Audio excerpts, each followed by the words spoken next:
Darrell, I feel like you're part of the TV crew, by the way.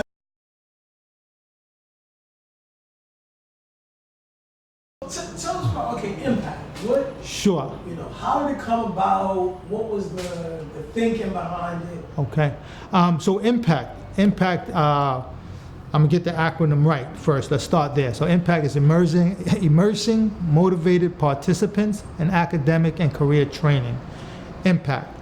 And basically what we want to do with impact is all funding, or a lot of resources go to people who've done a short sentence and or maybe youth to do some intervention work to prevent what happens in the long run.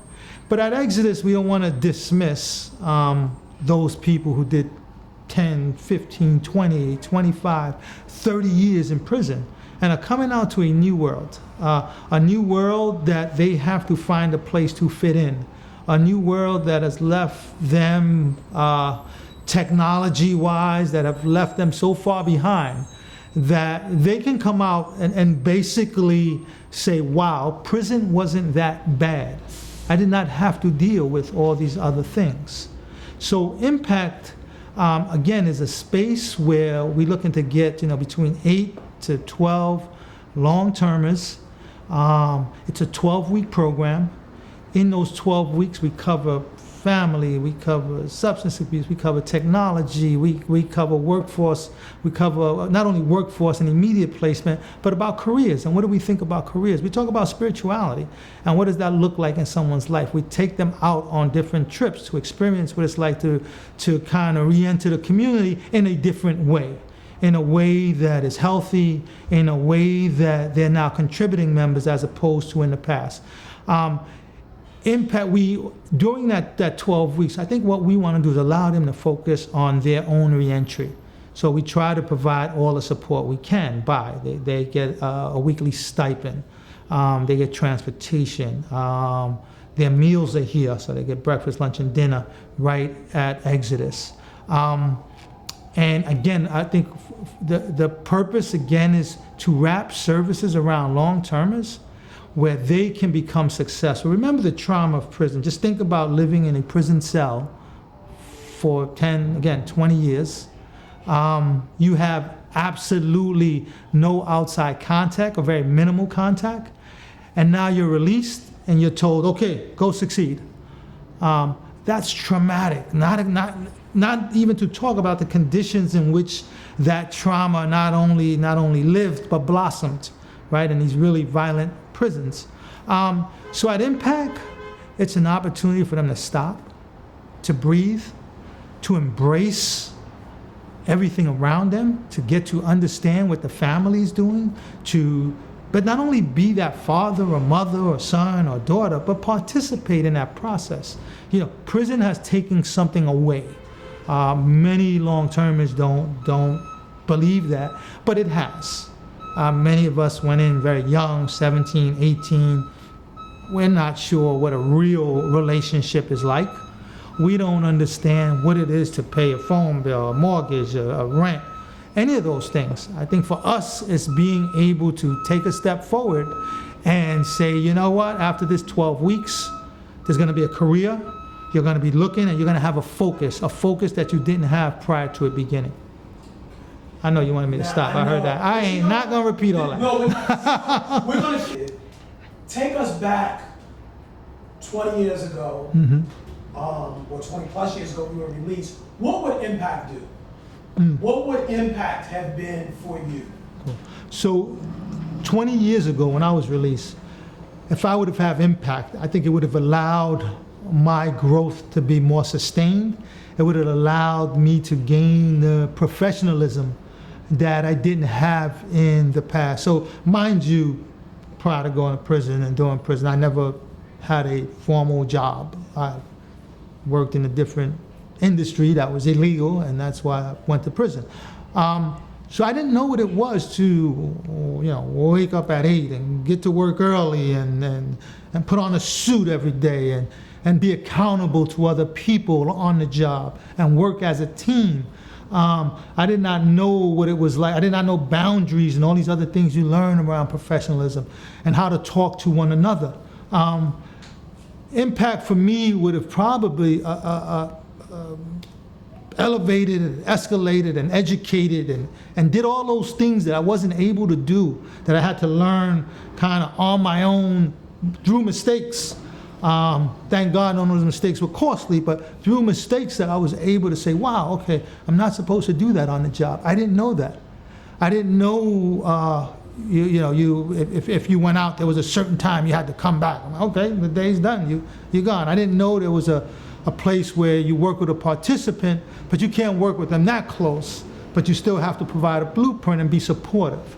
I didn't know that, you couldn't go to a movie with a participant, or that was a lack of professional behavior if you did those things. So I think what I.M.P.A.C.T does, it provides this platform so people who spent 20 and 30 years in prison, who went in at 17, who, yes, a grown woman, a grown man, but emotionally things have stopped at 17. Because contained in the prison cell, there was not much growth emotionally happening.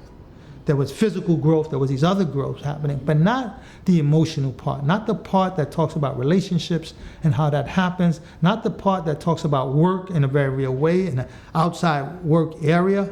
Some people may challenge me and said, well, Julio, I worked when I was on the inside. We did work, but we worked 2 hours in the morning, then we locked in for 2 hours and went to sleep, and then we came back out again for 2 hours and worked. No, this is a straight 8-hour shift or a straight 10-hour shift. We did not have the opportunity to do that. And I think what I.M.P.A.C.T does, it provides that. People get here on time. People meet with the professor. People have homework. They have to come back. People are held accountable. There's a cohort of people that are now looking at each other and say, wow, I depend on you. You are my brother and you are my sister.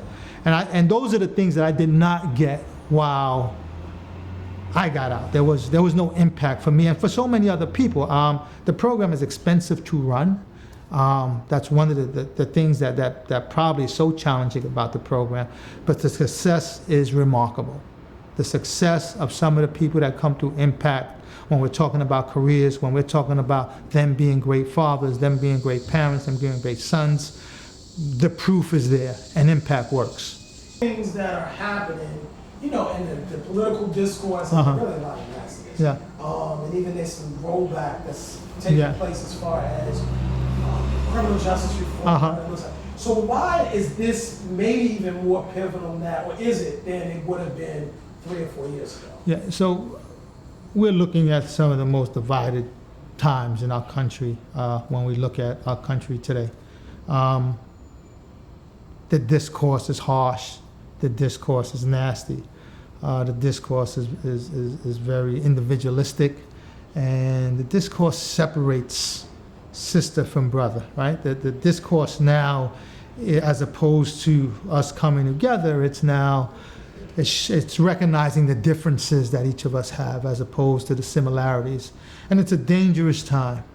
And what better time than I.M.P.A.C.T coming in and setting an example, not only for the small group, but it can be a model for the country. It can be a model that talks about, not only local politics and city politics, but it can be a model that speaks to national politics. It could be a model that says, you know what? This person who's in this class, we were totally opposed to one another when we started. And our views were totally different. And we maybe were in different gangs at one point in our lives. But today, the similarities that exist outweigh the differences. The similarities that exist in I.M.P.A.C.T with those brothers in that group just tells the world that there is a better way to do this work. There is a better way that we can get together and say, you know what? We've done 20 years, but we are not the worst moment of our lives. Right? To stop and to think about that as this country now debates its own future, as this country now talks about its own differences and it's being highlighted in such negative terms, why not have an I.M.P.A.C.T to hold up and say, look, this is a model that works. This is a model that brings people together. It doesn't matter your political beliefs, but people from across the aisle working together, really working together, not just in word, but in deed as well, right? In action, and in that praxis moment, in that faith in action moment, I think impact encompasses all those components.